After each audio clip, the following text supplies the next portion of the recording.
Alors oui, je vous l'avais dit, hein, il y a quelques vidéos, que j'allais raconter ma vie, et pas qu'à propos des vidéos, voilà. Et toujours, je continue, c'est le soir, dialogue du soir, et je vous parle de façon calme et posée, voilà. Bon, ces vidéos pourraient être sûrement beaucoup plus courtes si je faisais rapidement, mais comme j'ai pas envie de faire de montage, eh bien je reste calme, et voilà. Et aussi c'est le soir, je suis fatigué, hein, mais je reste calme pour éviter de trébucher dans mes paroles. Voilà. Donc je vais parler de ma vie, hein, quand j'étais petit. Voilà, parce que si la vidéo est trop longue, franchement, bah, j'en ferai plusieurs parties, voilà, suivant les parties de ma vie. Parce que souvent une vie est conséquente, même si j'ai que 17 ans. Wow, toujours ça me fait un effet, ça me fait quelque chose de bizarre de me dire j'ai 17 ans. Voilà, quand j'avais 16 ans, j'étais en mode ouais, tout content, et j'étais en mode ouais, j'ai 16 ans, mais j'ai pas l'impression d'avoir 16 ans. Mais là, franchement, quand je me vois, j'ai tellement. Waouh, ça me fait l'impression, oui, oui, j'ai 17 ans, oui, je suis grand. Et d'ailleurs, c'est quelque chose d'étrange, parce que quand j'étais petit, quand j'étais au collège, je faisais plus jeune que mon âge. Genre, j'avais 11 12 ans, hein, et on me disait, ouais, t'as 9 10 ans. Non, non. Voilà, on me prenait pour plus jeune que ce que j'étais. Et chose étrange, dès que je suis arrivé au lycée, on me prenait pour quelqu'un de plus vieux. Actuellement, je suis en première, et quand une personne ne me connaît pas, pense souvent que je suis en terminale. Et même quand j'étais en seconde, il y avait des gens qui pensaient ça. C'était t'es en première ou en terminale. Et moi, je leur répondais non, non, je suis en seconde. Ça, c'était l'année dernière, hein. Là, vu que je suis en première, voilà. Mais donc, je vais commencer par le début de ma vie. Alors, vous savez, très souvent, enfin, dans le corps humain, on commence à avoir de la mémoire. Enfin, les plus vieux événements de notre vie qu'on peut se rappeler quand on est assez grand, c'est que jusqu'à 4 ans, parce que c'est là où vraiment se forme la mémoire. C'est pour ça qu'avant, on n'a pas trop de souvenirs, ou de très courtes images.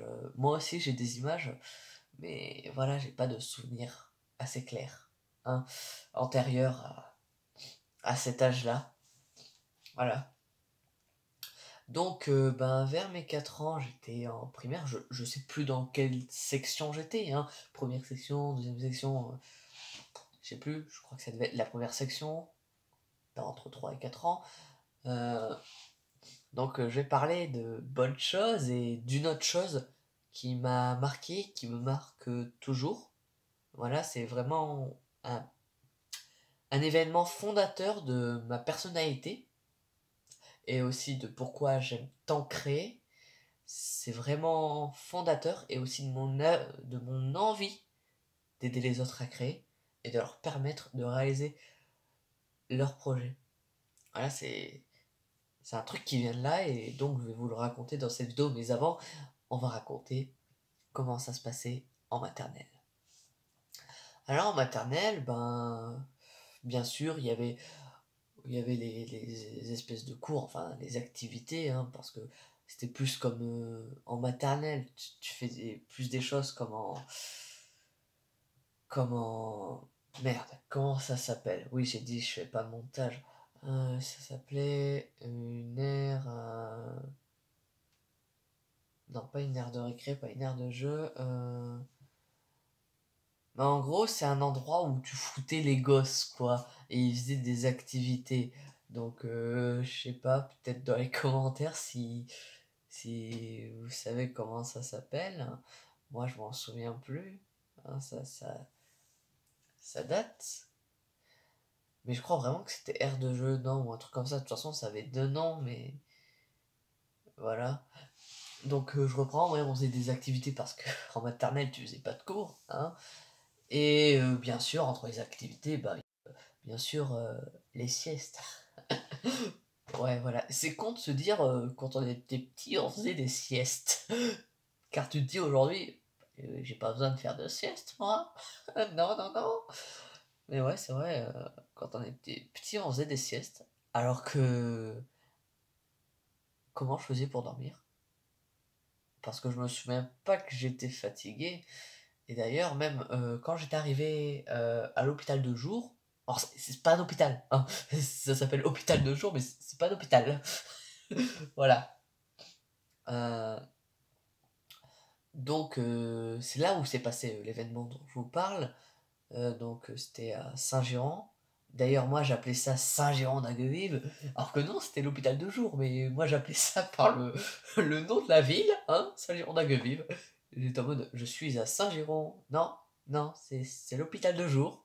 L'hôpital de jour de Saint-Géran, si tu veux, mais ça s'appelle pas Saint-Géran, l'endroit où t'es, enfin. Dans la commune où t'es, oui, mais pas le bâtiment. Non. Et ben donc, ben ouais, j'avais été là et je me souviens pas d'avoir... Enfin, maintenant que je dis ça, peut-être que j'en ai fait, j'en ai pas le souvenir, mais comme je vous ai dit, les souvenirs sont très flous. Plus on est petit, enfin voilà. Donc peut-être, c'est vrai. Et aussi parfois je confonds la réalité avec mes rêves parce que quand on est petit, vous savez, on rêve beaucoup et j'ai l'impression que quand on est petit, on se souvient beaucoup plus facilement de nos rêves.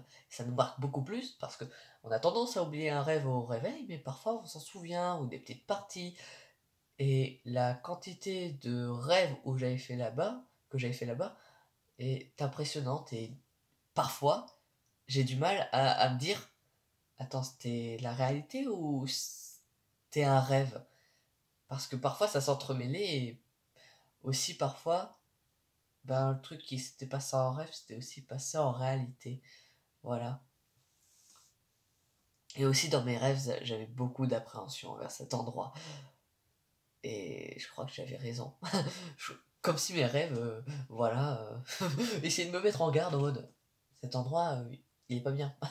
Tu vas y vivre plein de choses pas cool. Bon, j'y ai aussi vécu des trucs cool. Et d'ailleurs, à cet endroit, j'y suis vraiment resté très très très très très longtemps parce que de mes 4 ans jusqu'à mes 10 ans, j'y étais. Donc, quand j'étais petit, c'était toute ma vie. J'étais resté genre toute ma vie. Voilà, quand j'étais au collège, toute ma vie, j'avais été à l'hôpital de jour. Voilà. Mais j'ai plein de choses à raconter de cet endroit. Plein de choses. Euh, donc, ouais, j'étais à cet endroit. Et je me souviens que je voulais aussi parler du primaire. On faisait des activités, mais voilà, je vais juste recouper sur le primaire. Ensuite, je vais vous reparler de ça. C'est normal que ce soit décousu, la vidéo. Hein, c'est, je parle là comme ça. C'est normal que je passe du coq à l'âne. Hein, voilà, mais je reparle ce que je disais en primaire. Il y avait un jeu que j'appréciais beaucoup, mais que j'ai jamais réussi à finir parce que, bien sûr, à chaque fois, on le recommençait à zéro. À chaque fois qu'on reprenait une session dessus. Et c'était le jeu Pouce-Pouce. Qu'est-ce que j'ai adoré ce jeu. Ça, c'est le jeu de la nostalgie. Je sais que il y a beaucoup de jeux qui font partie de mon enfance et de ma nostalgie, et que j'ai énormément d'affection pour ces jeux-là. Hein, par exemple, Crash on the Titans, donc c'est pas les Crash Bandicoot originels, mais moi je les préfère, alors que ce jeu n'a pas été très apprécié, alors que j'adore ce jeu, j'adore. Voilà. Non, parce que je comprends pas pourquoi il a été aussi critiqué alors que bah, niveau gameplay, il est cool et aussi histoire, bah, elle est cool. Voilà, c'est. Moi j'aime bien ce jeu, mais je vous en parlerai plus tard. Mais donc, ouais, Pouce Pouce, un jeu vraiment excellent. Autant il y avait les parties dans le zoo, et il y avait aussi le voyage dans le temps, et je trouvais ça trop cool. Voilà, et on aidait les animaux du cirque, et il y avait plein de mini-jeux super cool à faire. Je me souviens du hockey et tout. Et aussi avec nos potes, on s'amusait beaucoup dessus. Hein. À chaque fois qu'on y était, ben, qu'on avait du temps dessus. Mais malheureusement, quand on avait du temps dessus, c'était guère plus qu'une heure. Hein. Et en une heure, tu peux pas finir le jeu. Bien que le jeu, je pense pas qu'il soit très long. Mais voilà, c'était super bien. Et même, je me souviens, quand j'étais plus grand, quand j'étais au primaire, l'aide aux devoirs se passait à l'endroit de ma maternelle. Voilà. Et vraiment, quand j'avais fini mes devoirs assez vite, je me souviens de temps en temps, j'ai essayé d'aller sur l'ordi pour y jouer. C'était formidable, c'était super cool. Quand j'étais allé te voir au primaire, je devais être en CM1, CM2, voilà, et ça me rend très très nostalgique tout ça. Très très nostalgique. Et il y avait aussi un autre jeu, Adibou. C'était nul! C'était nul! Mais je comprends pas, on s'amusait dessus, pourtant c'est nul! Non mais vraiment, il n'y a pas plus nul comme jeu! Et en fait, les trois quarts du temps, le temps que je passais sur ce jeu, c'était sur le début. Enfin, pas parce que c'est pas vraiment un jeu, il y a rien à faire. Mais c'était sur le truc de personnalisation des personnages. Ça me faisait marrer. Ça me faisait vraiment marrer à l'époque. Et aujourd'hui, bah, ça m'ennuierait. Mais vraiment, la nostalgie, c'est... Ah, je kifferais grave retourner à cette époque enfantine, quand on est plus jeune, plus insouciant. Ah, ça me donne presque envie de verser des larmes de nostalgie. J'adorais vraiment cette époque. Vraiment. Ça fait 11 minutes que je vous parle, mais je pourrais vous en parler pendant plus d'1 heure de ma vie. Pourtant, on pourrait dire, mais qu'est-ce qu'on s'en branle de ta vie? Voilà, mais pour moi, c'est des choses vraiment très importantes parce que j'entends beaucoup de discussions, parce que quand j'entends les gens de ma classe parler, qui parlent de leur vie, euh, bah déjà pendant que je suis en train de faire mon travail, si je suis pas en éval, je les écoute, ça me fait passer mon temps. Voilà. Donc vraiment, si vous regardez ces vidéos, les gens de ma classe, pour ceux qui sont à côté de moi, en vrai, parfois, je m'ennuie quand vous êtes pas là pour discuter. Enfin, parce que... Enfin, c'est pas moi qui discute, c'est ces personnes-là. Mais moi, je les écoute discuter, et même si, en fait, la discussion est inintéressante, c'est intéressant quand même. Non, je sais pas, c'est quand même drôle à écouter pendant que je suis en train de faire mon travail. Voilà. Parce que, comme j'ai dit, tant que je suis pas en éval et tant qu'il n'y a pas trop de bruit, moi, ça me dérange pas. Mais vraiment, après, si tu fais trop de bruit, là oui, ça me casse les couilles. Et je vais vous le dire. Voilà. Mais voilà, c'est... Donc, je retourne au passé. Voilà. Retour vers le passé. Et donc, ouais. Et il y avait un autre jeu, je sais plus comment il s'appelait. Il était trop dur, enfin, à l'époque, parce que je comprenais rien. Non, mais parce que quand on est petit, on est con. Voilà tout. C'est l'insouciance. Euh, Ça me fait marrer. Ça me fait marrer. Je suis tellement en train de rigoler, mais en vrai, c'est parce que je suis claqué là. Là, c'est pas. Parce que moi, mes rires, je les surjoue pas. Là, c'est. Je sais pas quelle heure il est. Hein, il doit être minuit quelque, hein. Enfin, 1 heure du matin, peut-être. Je suis claqué, c'est les nerfs qui tiennent, mais quand je suis comme ça, j'aime bien faire des vidéos calmes, posées et parler de mon passé. Voilà, et donc on va retourner sur Saint-Giron, l'hôpital de jour, hein. Voilà, dernière anecdote de cette vidéo. euh, Saint-Giron. À Saint-Giron, à un moment, on faisait une activité. Voilà, bon, ça avait duré presque une année scolaire, 6 mois en tout. En fait, on construisait une maquette, voilà. Et il faut savoir quelque chose, quand j'étais petit, à cet âge-là, entre 4 et 6 ans, voire même peut-être entre 4 et 7 ans, en fait, ce que je voulais faire, c'était scientifique. Mais genre, j'étais en mode, ouais, je veux être scientifique, mais scientifique en tout, tu vois. Créer des inventions, euh, faire de la recherche pour créer de nouveaux médicaments, faire des avancées dans la science et tout, même la biologie. Et vraiment, à un moment, j'étais énervé, mais intérieurement, mais... Et en mode, quand il venait de briser mon rêve, voilà, en mode, ouais, mais c'est pas possible. Voilà, je sais plus exactement ce qu'ils me disaient, mais en gros, c'est pas possible. Et ils avaient raison. Enfin, voilà. Parce que autant j'aime pas les adultes qui se pensent supérieurs parce qu'ils ont plus de vécu, mais c'est vrai que bon, quand t'as entre 4 et 6 ans, c'est vrai que voilà, c'est c'est vrai que tu peux pas trop répondre quoi. Mais après, oui, c'est vrai que quand t'es plus grand, là, oui, cet argument est totalement débile. Parce que pour un gosse qui a moins de 10 ans, c'est vrai parce que il manque beaucoup de recul et de maturité. Voilà. En général, je parle. Euh, et après, c'est vrai que tu commences à avoir plus de recul vers 13, 14, 15 ans. Voilà. Vraiment l'âge où je suis devenu beaucoup plus mature. D'ailleurs, je considère que vraiment, j'ai commencé à devenir vraiment mature et à vraiment grandir quand je m'intéressais à la politique à partir de 14 ans. C'est quand même bizarre de se dire, ouais, à cause de 14 ans, s'intéresser à la politique.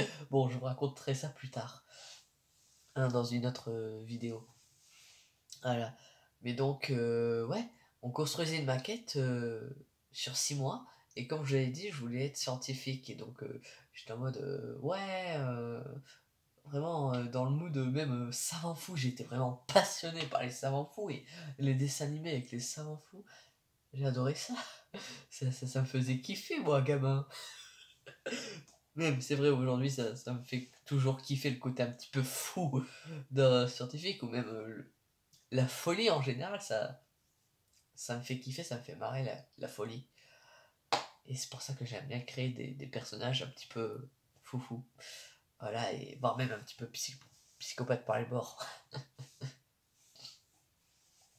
Euh, ouais, donc en gros, j'étais en mode, ouais, je vais construire un laboratoire de savants fous. Alors en gros, ce truc, c'est, j'avais fait une grosse pyramide. Enfin, une pyramide, bon, en taille, elle devait faire pas trop, elle devait faire un truc comme ça, hein, donc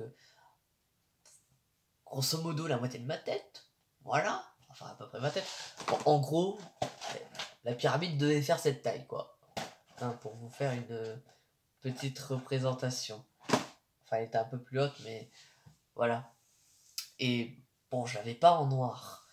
Et parce que le but, tous les élèves qui faisaient, enfin élèves, c'était pas à l'école, donc c'est con de dire élèves, donc ouais, tous les gamins qui étaient à l'hôpital de jour, enfin, qui faisaient cette activité parce que c'était dispersé en différentes activités, et il y en a qui faisaient jamais d'autres activités. Non, parce que c'est pas ton choix, hein, c'est un truc qu'on t'impose, hein, un truc qu'on t'impose pendant plusieurs années même.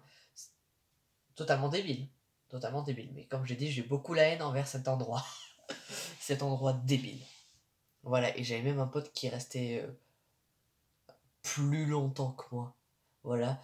Et lui, il a jamais changé de truc, enfin d'activité, depuis le début qu'il avait été à cet endroit jusqu'à la fin. Il faisait des marionnettes. Alors ça va, quand t'es gosse, ça va 5 minutes. Mais honnêtement, si c'est pas ta passion, euh, 1, 2, 3, 4 ans, voire même 5 ans de marionnettes, quand t'en as rien à foutre, je crois que ça doit faire quelque chose, hein. Donc lui aussi, il portait pas trop cet endroit dans son cœur. Voilà. Mais donc, je reprends sur l'histoire de ma maquette avant de finir cette vidéo. Donc, au bout de 6 mois, ça y est, c'est le moment d'installer tout ce qu'on avait fait sur les maquettes. Alors, on prenait des trucs de Lego ou de Playmobil, je sais plus trop quoi, et il y avait aussi nos constructions en papier, carton, je ne sais trop quoi, parce que c'était une sorte de petite ville, petit village, et la taille de la maquette, ça devait faire... bon, si vous avez un bureau, en gros, ça doit faire 2 fois la taille de votre bureau. Voilà. Enfin, vous voyez la fenêtre derrière moi, le carré que ça forme, hein, comme ça. Et bien en gros, ça devait faire cette taille. Hein, c'était un tout petit peu plus grand, mais voilà. Enfin, je dis ça un tout petit peu plus grand, mais j'étais gamin. C'est vrai que les choses paraissent toujours plus grandes, mais ouais, en vrai, ça devait faire cette taille. Ouais, ça faisait cette taille. Et du coup, en fait, ce qui m'a vraiment, vraiment vexé, hein, à la fin, on m'a dit, non, ce que tu as fait, Evan, on peut pas le mettre sur la maquette, car ça ne convient pas à ce qu'on voulait. Voilà, on m'avait dit ça. Ça ne convient pas. Et à l'époque, j'étais vraiment vexé. Mais genre très, très, très, très vexé. Et d'ailleurs toujours aujourd'hui, hein, parce que vous imaginez ça pour un gamin de 4 ans. pour un gamin de 4 ans. J'avais 4 ans à l'époque. Et donc oui, ça reste toujours en moi, ça. Hein. Mais le choc que ça m'avait fait. Et c'est vraiment l'un des trucs qui m'est le plus resté. Ça m'avait fait un choc énorme. Et du coup, c'est pour ça que j'en parle très souvent. Voilà, ça m'avait rendu très triste parce que vous imaginez, vous travaillez pendant des mois et des mois et des mois, et on vous dit non, désolé, ça convient pas. Et surtout, bon, comme je vous le disais à l'époque, j'étais vexé, mais aujourd'hui, je suis énervé. Bon, et triste aussi à la fois, mais énervé. Parce que, avec le recul, je me dis quand même, c'est. Bon, je vais éviter d'insulter. Voilà, même si très clairement, j'en pense des insultes. Mais ces gens-là, très franchement, ils auraient pu me le dire dès le début. Si on est un tant soit peu intelligent, et que voilà, si dès le début ils avaient l'intention de me dire ça allait pas, parce que dès le début, je leur avais dit que j'allais faire ça, et j'étais en train de faire ça, et donc pendant 6 mois on faisait cette activité, à aucun moment, ils m'avaient dit, ce n'est pas bon. Et puis même, un gamin de 4 ans, même, tu lui dis ça, bah, il va pleurnicher, enfin il va s'énerver et tout en mode non, non, non, je veux que tu mettes. Non, je m'en fous, je le fais et tu mettras. Voilà. C'est vrai, parce que dans les deux cas, c'est vrai que, voilà, pour un gamin de 4 ans, voilà, le mieux, parce que c'était pas un truc sérieux, c'était un truc comme ça, ça servait à rien en plus ce truc. Ça servait à rien. T'aurais pu juste laisser le gamin, enfin, je parle de moi à la troisième personne, faire ce qu'il voulait et le mettre. Il aurait été content et personne n'aurait été vexé. Hein? C'est pas genre un truc professionnel, un truc de professionnel où c'est vraiment important. Non, non, c'est un truc de gamin. C'est un truc où il y avait des gamins entre 4 et 6 ans, voire même peut-être 7 8 ans. Voilà, c'est genre, vous aurez pas pu vous aurez pas pu laisser, hein, franchement. Est-ce que là, ça se voit que j'ai toujours la haine et que j'ai toujours les boules. J'ai toujours vraiment beaucoup de haine envers ces gens. Même si j'ai vécu plein de trucs cool et que mon dernier jour là-bas, on avait fait un grand goûter et j'avais mangé à balle et aussi bu du jus d'orange. Non, parce qu'à l'époque j'avais 10 ans. On boit du jus d'orange. Pour fêter un truc, on boit du jus d'orange. Hein. Voilà, j'ai dit que je ferais pas de montage. Hein. Mais ouais, c'est vrai que à l'époque, pour un gamin de 10 ans, tu fêtes un truc avec du jus d'orange. Hein. C'est normal, tu vas pas lui donner de l'alcool. Mais aujourd'hui, si je fête un truc, un peu de champomy, ou un peu de soda, ou de sirop, ou n'importe quoi. En vrai, c'est rare quand je fête des trucs, donc en vrai, je sais même pas comment je fête un truc. En plus, même pour. Genre, ça fait 2 ou 3 ans que j'ai pas fêté mon anniversaire. Donc, je sais même plus comment je fêterai un truc pour moi-même. Oh là là là là. Oh. D'ailleurs, même cette année, je vais pas le fêter. À mes 18 ans, peut-être. Hein, voilà, pour fêter le coup, là, vraiment.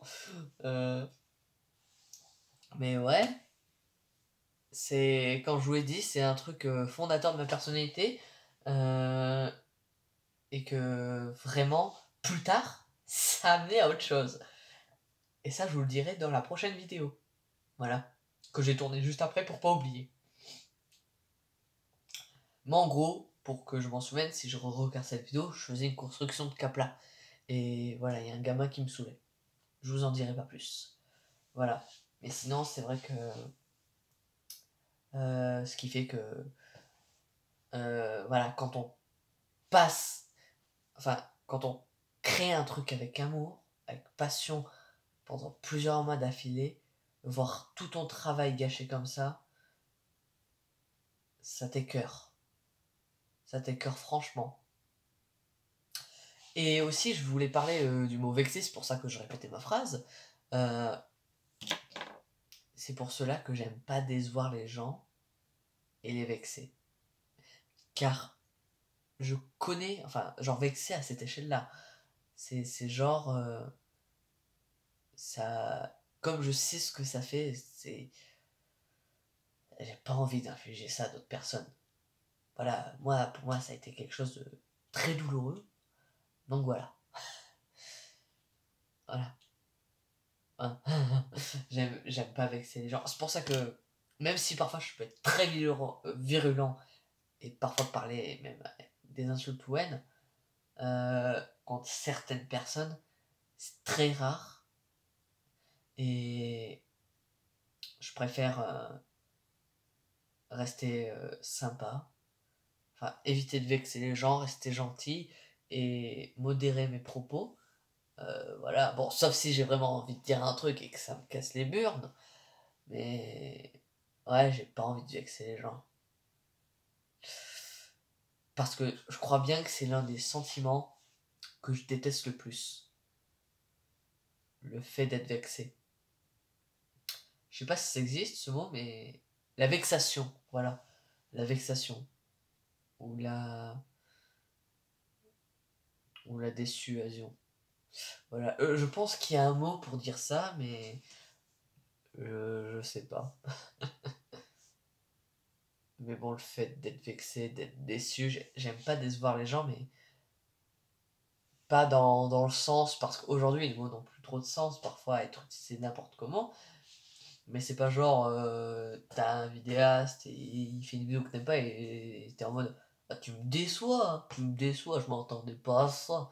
Non, c'est pas une déception comme ça, c'est vraiment quand quelqu'un avait de l'attente, tu vois, c'est pas, enfin, quand quelqu'un avait de l'attente pour toi et que tu le déçois. Pas quand de base, quand tu t'en... Enfin, pour que ça fasse ça, faut aussi que tu apprécies l'autre. Parce que si c'est une personne que tu déçois et que tu t'en bats les couilles de cette personne et tu t'en bats les couilles du truc, voilà. Mais c'est genre quand j'ai des responsabilités sur moi et que je promets quelque chose, voilà, et j'aime pas décevoir les gens. Et d'ailleurs, je tiens, enfin, c'est vrai que de temps en temps, parfois, je mets du temps à les tenir, mes promesses, voilà, mais je tiens toujours mes promesses. Enfin, parfois, il y a des fois où je peux pas, mais sinon, j'essaie toujours de tenir mes promesses. C'est pour ça que quand je les tiens pas, ça me reste dans la tête et ça me poursuit. Non, parce que si je vous dis ça, c'est parce que c'est le cas, voilà. Bon, il y avait des gens, je leur ai fait une promesse, et en fait, j'avais totalement oublié. Et vraiment, voilà, ça m'a rendu triste d'oublier et d'être en mode, comment, comment j'ai pu, comment j'ai pu juste, voilà. Et ça me poursuit toujours aujourd'hui. C'était une histoire au collège quand j'étais en sixième. Voilà, donc ça fait, attends, sixième, cinquième, quatrième, troisième, seconde et 6 mois de première. Ouais, ça fait 4 ans et demi. Ça fait 4 ans et demi. Attends, non, je compte 5 ans et demi. 5 ans et demi. 5 ans et demi qu'elle me suit, cette promesse, que je n'ai pas réalisée. Voilà. Bon, on va se laisser quand même, hein, parce qu'il y a une promesse que je tiendrai un jour, parce que de toute façon c'est une promesse, et que c'est drôle. Mais quand j'étais gamin, c'était sérieux. Et là, c'était une promesse pas envers quelqu'un d'autre, c'était une promesse envers moi-même. Je m'étais promis d'un jour dormir dans un sac. Parce que quand j'étais petit, ouais, j'étais petit. En taille, hein, je parle. Et je pouvais passer dans un sac. J'avais la taille pour passer dans un sac. Enfin, un sac assez gros quand même, j'avais la taille pour passer dans un sac. Hein. Et je m'étais dit, bah, un jour, je vais dormir dans un sac. Et au final, je l'avais jamais fait, je sais pas pourquoi, j'avais peut-être la flemme ou voilà. Donc j'ai jamais fait. Bon, aujourd'hui, je mesure presque 1m60, quoi. Bon, c'est petit pour quelqu'un de mon âge, mais c'est quand même grand. Hein, t'es plus grand qu'un sac. Voilà. Mais un jour, je le ferai, je construirai un sac sur mesure et je ferai. Bon, allez, abonnez-vous, likez et portez-vous bien surtout. Ciao.